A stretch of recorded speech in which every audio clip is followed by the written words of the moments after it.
Hello there, men, and welcome to the Masculinism Movement channel, a place for men to be men and to talk about masculinity and men's issues. I'm your host, Brian Kroll, and today I want to talk to you about masculine interests.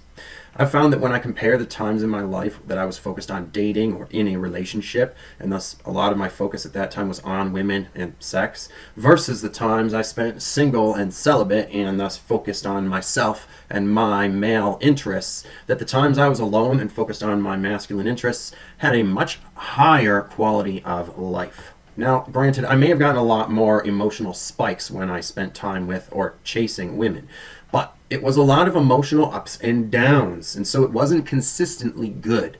And in so many ways, I was worse off a lot of the time. I found that there's so much you can't do as a man when you are focused on women. And that's because there's a lot of interests that men have that are too masculine for women to even want to accompany you to do. And when you're dating or in a relationship, your alone time has a ceiling on it. So you simply have less alone time in which to do these masculine things you might want to do. The times when I'm focused on myself, I'm obviously able to devote myself more to my passions and pursuits, especially the more masculine ones. I'm able to do not only so much more of what I want to do and to improve the quality of my life, but I'm able to live in a much more masculine, manly way, which is more true to my own nature as a man. So this level of masculine self-actualization is only possible when you are free from women and any sort of feminine influence in your life. You need to be more committed to yourself as a man than you are to any woman. So give yourself permission to focus on yourself and your own masculine interests that no woman would ever want to take part in. These, of course, are going to be different for everyone, and I'm not here to tell you what types of masculine interests a man needs to have in order to be manly. But what I can do is share with you the masculine interests that I've had, that I have engaged in while living independently from women, which have been the things to most improve my quality of life. So here are my top 10 masculine interests that have been most important to me and I find to be most valuable as a man. The first is fitness. And specifically for me, the types of fitness training that I'm into are hypertrophy training, which is training for muscular growth.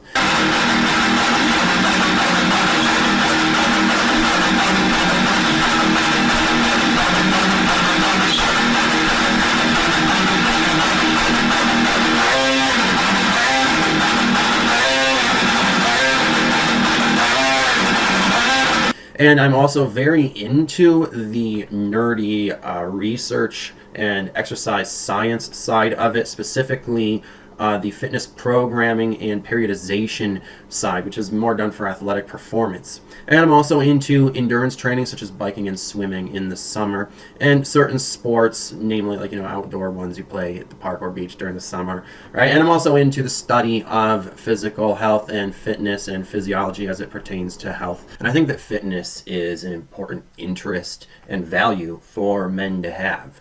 And while I value it, I can't say to you that, you have to value fitness as a man and be fit in order to be manly or masculine or whatever. However, weakness is certainly unbecoming of a man. It is not masculine, it is feminine. And you really do need to be physically strong to get by in the world in certain situations, right? So, at least a modicum of fitness for self-defense purposes is necessary. I think it's important for every man to be able to handle himself when need be, right? Because there is no value or virtue in being a weak man who, can just get victimized, right? There's just no virtue in that. Calling yourself a pacifist or peaceful is not an excuse for being weak and unable to protect yourself and those you love, right? So you need at least to be fit enough to be able to handle yourself in a volatile situation. And you also need to be healthy at a certain level in order for your chemistry to be right as a man, for you to have more testosterone than estrogen, and for you to live a long life as a man, obviously. Health is important and something that I really believe people should value. Well, I believe in it. I believe in health and fitness and value these things and find them to be masculine virtues in my life. I can't tell you that you should, but it would certainly behoove you to at least get a modicum of fitness in your life. And if you would like to learn how to do it yourself when it comes to programming fitness routines, be sure to check out my Fitness Programming 101 channel, which I'm linking below and is also on the homepage of this channel. And if you would like a professional trainer to do your programming for you so that you can reach specific goals that you have, be it building muscle or losing fat or getting in athletic shape for a certain sport or increasing your max lifts and possibly even becoming a competitive lifter or whatever it may be, contact me at the email address below, because I offer fitness programming and periodization for any sorts of professional or non-professional athletic purposes. But moving on, number 2 is culinary art and healthy diet. And for me, I'm a very indulgent, sensual type of person. Basically, I'm kind of hedonistic like that when it comes to food especially. So I'm very into how to cook indulgent but healthy meals that will give me the clean macros that I want as an athlete, right? So I'm into it for practical purposes so that I can get all the nutrients I need to grow muscle and perform at the level I want to. But I'm also someone who is very into the culinary art and into making very indulgent food, especially Italian and Mexican foods. Those are the 2 cuisines I'm most into and most adept at preparing very authentically. But I'm also into Asian and Indian cuisines. And I mostly eat vegetables and fruits, but I eat some fish too. I like fish because it's healthy, not necessarily because of the flavor. It's one of those things you feel like, you can make it taste good with the right recipe, the right culinary art. But my favorites are vegetables like eggplant, mushrooms. Love those. Obviously tomatoes, all the things for Italian cuisine, really, zucchini. And I also have this sort of philosophy when it comes to food, again, not just as a chef, but as an athlete. I consider food to be medicine. So proper nutrition for me is not just about eating something that tastes good. It's about, this is the best way to be physically the way you want to be, right? And feel the way you want to feel in your body. And it contributes not only to good physical health, but good mental health as well, as does fitness. I should have mentioned that. But moving on, number 3, something that also does contribute to good mental health and is very therapeutic is music. I've always been super into music. I'm one of the types of people who likes to get super immersed in a song, and thus in order to do that, I always have to have really good stereo equipment. And I'm a musician as well. I've learned to play a number of instruments, and I sing too. But specifically, my 2 biggest instruments that I practice the most and am most passionate about are electric guitar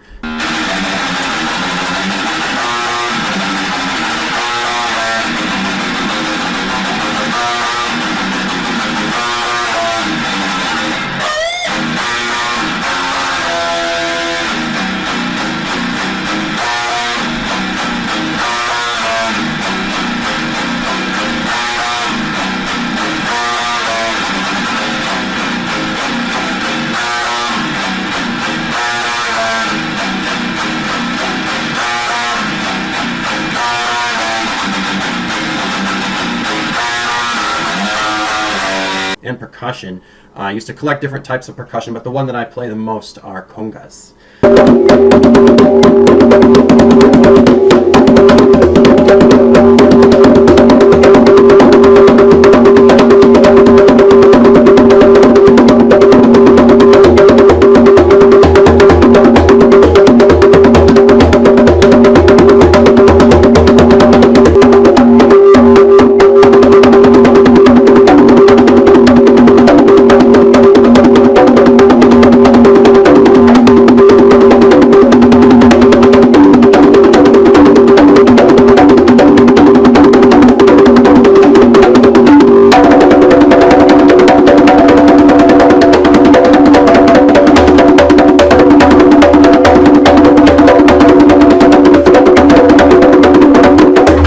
And I just find that playing these types of music really helps to channel out anger and negative energies, especially heavy metal. That's why I'm so into heavy metal and like to play my guitar in that shredding fashion.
Moving on, number 4 is literature, collecting books. This is really the only material item that I have a problem with hoarding like a woman.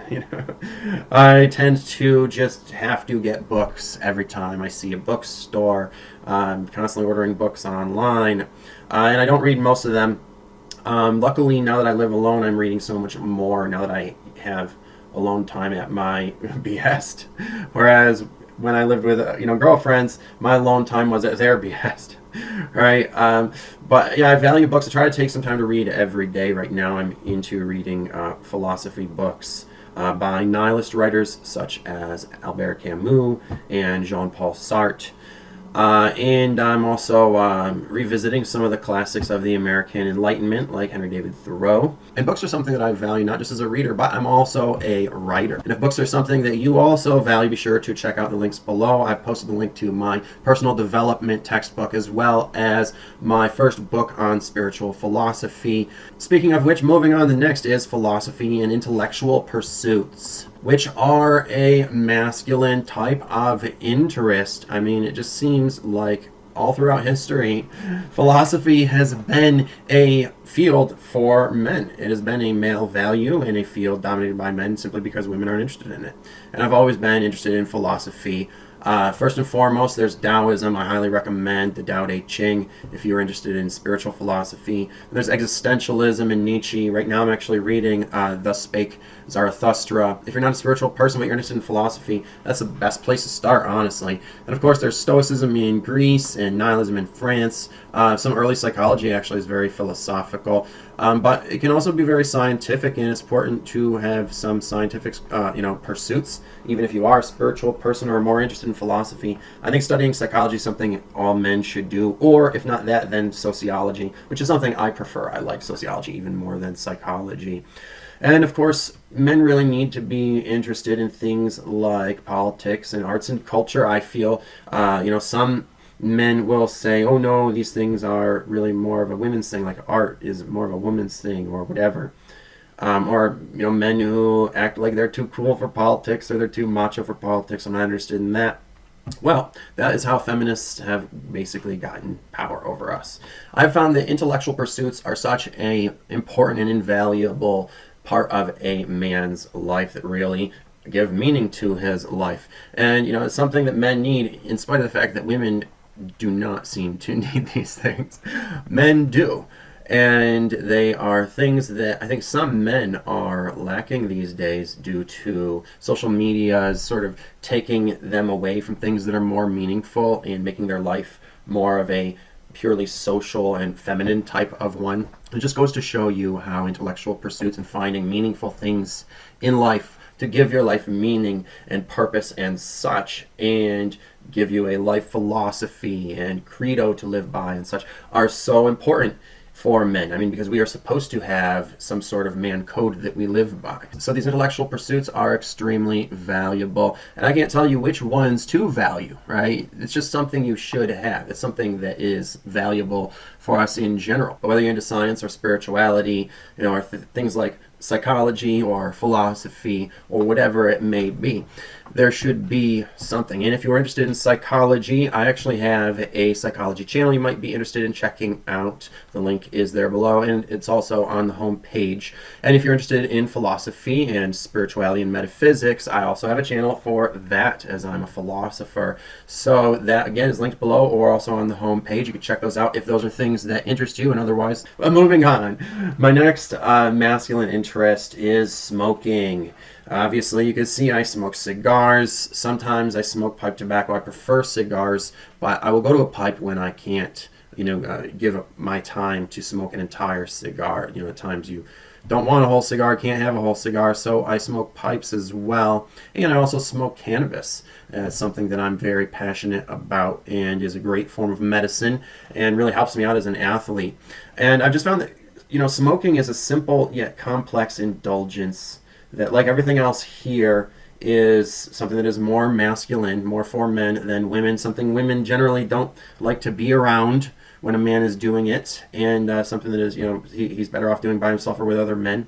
And something that also stimulates the intellect as well. When you're, maybe not smoking cigarettes, but Pipe tobacco and cigar smoking, have cultures of connoisseurs who enjoy it more as a form of art or craft where, they're very intellectual about it. And cannabis, of course, stimulates the intellect, makes you more creative, makes you more philosophical, makes you more spiritual and imaginative. So it just makes you more intellectual, and it is great for many things for that reason. And it's also good physical medicine, as I mentioned. And living alone as a man, I can smoke whenever I want to without a woman complaining. I can fill this place up with smoke if I want to without a woman complaining or trying to, kick me into some sort of pre-designated man cave where I basically have become a prisoner in my own home. And I think that smoking is a really great masculine, manly interest, but it's also not healthy for you. Smoke is carcinogenic. So, not something that I would say I highly recommend or that I recommend doing all the time. And as you can see, I don't always enjoy my cigars by smoking them. All right, you can just cold draw it and get the taste of it without it being lit yet. All right, so, that's just something to keep in mind. But next is an interesting one. Cultivating a masculine image so that you can look like the person you want to be and thus will feel like the man you want to be and will command the respect of others that you want to respect you. So for me as an American man, having been raised in American culture in the 1980s, 90s, and early 2000s, I like the traditional men's suit and that classic male look. And I find this to be a pretty unifying archetype for men, not just within my culture, but the suit is worn around the world in many other cultures. So I think that finding a unifying archetypal male image or a uniform for men, isn't a bad thing. I think that that's something that's good that we've cultivated this around the world. It is good for us to have this sort of uniform that we can rely upon to be able to seen as respectable, manly men, generally around the world wherever we go, which we can rely upon in professional situations, or, if I'm invited to a classy event, I'm not going to be confused and lost on what to wear. It is good to know what you ought to wear in order to be respected in the cultures or countercultures or, social situations you're going to be finding yourself in. And then to cultivate a masculine image for yourself that is custom to your personality and character and identity within that cultural uniform. This is something I'm going to talk more about in a future video coming up, and I'll be talking a little bit more about men's fashion and such then, so you can look forward to that. But moving on, number 8, one of my favorite hobbies and art forms that I am most passionate about, and I feel enriches my life more than just about anything else, is film. And I mean both watching and making film, which are two different experiences. But film is my favorite art form. I think it's the ultimate art form because it is the culmination of the 4 great art forms of writing and storytelling, visual art, performance art, and music or sound. And thus it is really the greatest expression of the arts and is an incredibly engaging artistic medium that should not be underestimated because it is so emotionally and intellectually stimulating and enriching. I mean, a good film, when you focus on it, can really suck you into the fantasy that it is creating for you and make you feel like you're a part of another world and taking part in the storyline yourself, just like the other characters, and make you actually feel emotions that you wouldn't feel in your real life. So I find it to be a very psychological experience that has really enriched my life, and I hope that you men out there as well find film to be a valuable art form. And if you do, be sure to list what your favorite films are and whatever film recommendations you might have that you think others such as myself should check out, because I'm always looking for movies to add to my list. So film is a very important part of modern life and where our modern mythology comes from. It's important to have these stories and these art forms to be a positive influence on us and an intellectual source of stimulation. And, I obviously can't tell you what types of films to watch. Some of my favorites, if you're interested, would be The Godfathers Part 1 and 2. Obviously, got to start with those. And then there's the original Scarface from 1932, not the one in 1980 with Al Pacino, which is actually a remake of a classic film, one of the very first gangster films ever, and one of the first films ever, too. Really a historic, monumental work of art that is a classic still today. It's still good today. I recommend checking that out if you're into film. And then close behind The Godfather and the original Scarface is There Will Be Blood. So that would be I think the number 3 movie ever made, in my opinion. Daniel Day-Lewis's best performance, just like the best actor ever, doing his best performance ever. Very great expression of masculinity, great men going their own way movie, great entrepreneurship movie, and just a great piece of art and performance by him. And I'm actually planning on doing a monologue from that film, one of the speeches that Daniel Day-Lewis makes. So you can stay tuned for that. Interstellar, one of my top 10 films of all time, something I could write an entire thesis on. And they actually did write a textbook on the science behind it. The people, the scientists who worked on the film. It's just one of the most incredible works of science fiction of all time, and works of film and art. Definitely made me cry every time I saw it, honestly. And it is a story that's not just scientific, but philosophical and emotional. It deals with relationships and time and space, and something every man should watch, I think. I saw it in the theater 4 times and have seen it countless times since. Another film I've watched countless times is Casino. I think I've watched it in full from front to end like 36 or 39 times. So I've spent over 100 hours watching that film because it's just that good, and it's a 3-hour movie. And then there's other times I would just watch parts of it because, I've studied film, and so there's certain films I would watch over and over that were like classics and basically study those films, and that was one of them. Casino is just one of the, I think, greatest works of entertainment. It is not just a work of art, it is one of the most entertaining things to watch. The lights, the colors, the adrenaline pumping sequences of violence that happen every so often, the relationship drama, and the glitz and the glamour of the story, and the amazing performances of the top-notch actors. It's done by Martin Scorsese, so of course it's so well directed. And one of the hitmen who was actually carrying out the hits in real life was in the film reenacting the hits that he did. So it's almost like a documentary, how realistic it is, true to the story and the way that it happened in real life. Martin Scorsese was very accurate about it. And then there's, of course, Goodfellas. I think everyone's seen Goodfellas, and it gets talked about more than Casino. So just make sure you've seen them both. Since Goodfellas is already so popular, I'm not going to talk about that at all. But then there's also Pulp Fiction, Tarantino's probably best or most popular film, a sort of gangster film with all these intertwining stories, much like Snatch and Lock, Stock, and Two Smoking Barrels, both by Guy Ritchie, that are the same types of things. I think these are dark comedies. I'm not sure if you would consider Pulp Fiction a dark comedy, but Lock, Stock, and Two Smoking Barrels and Snatch are definitely dark comedies with this sort of Seinfeld-like plot of interweaving characters in these comical but very dark situations, and they're gangsters. So there's some violence and such, and just classic gangster movie stuff. So if you like gangster movies, make sure you've seen all of those. Let's see, another one would be Predestination, another great sci-fi work of art. It's the ultimate time travel and time loop movie, and is just a real mind fuck. It deals with the concept of love and self, and the masculine and feminine sides that we have, masculinity and femininity, and again, time and space and life. And it is just an amazing psychological film. And then another one by Francis Ford Coppola, who did The Godfather, that is another classic, is Bram Stoker's Dracula. Francis Ford Coppola's Bram Stoker's Dracula. And Francis Ford Coppola made sure to keep Bram Stoker's name in it to display the fact that he did the movie script entirely accurate to the classic book that was written in the 1800s. And so the story is really on point, which no other Dracula films ever have been. Very accurate to the original. So it is a classic, and the directing is just so beautiful. All of these sequences, are so beautiful, and a lot of the shots are things that can be taken as photographs. I mean, even though it's a horror film, he makes it very beautiful, and of course it's a romance, so he makes it be a beautiful romance as well.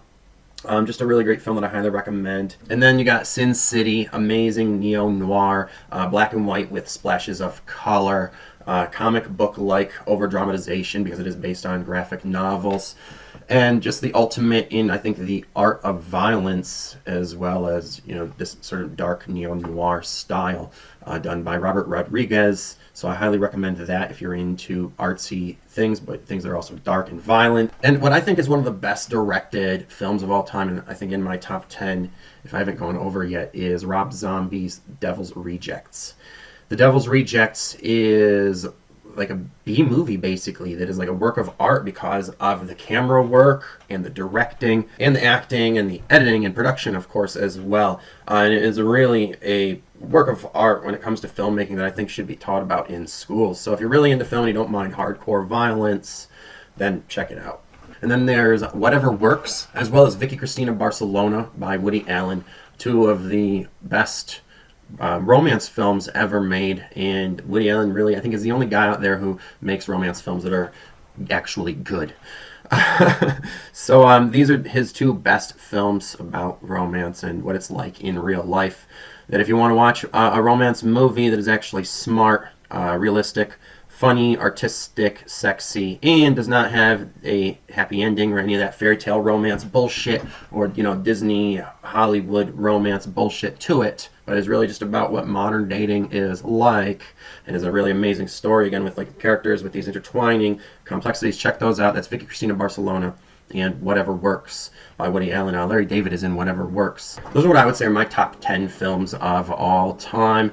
And so check any of those out that you haven't seen. It sounds like, they might be something that you are into. I think you'll find them very inspiring, to say the least. And if you want to hear me talk more about film, that's something I could definitely, do more of a deep dive in another video. But next, moving on, number 9 is self-help and therapy, or some form of therapy, or doing things that are therapeutic. If you can't find a therapist who supports your masculinity, which will often be the case today in this day and age with how the therapy field is. But you can do other things that are therapeutic and self-help oriented in the place of a therapist, like meditation, journaling, taking psychedelics, right? Doing things for good mental health and self-discovery, and or whatever types of personal development activities you want to engage in.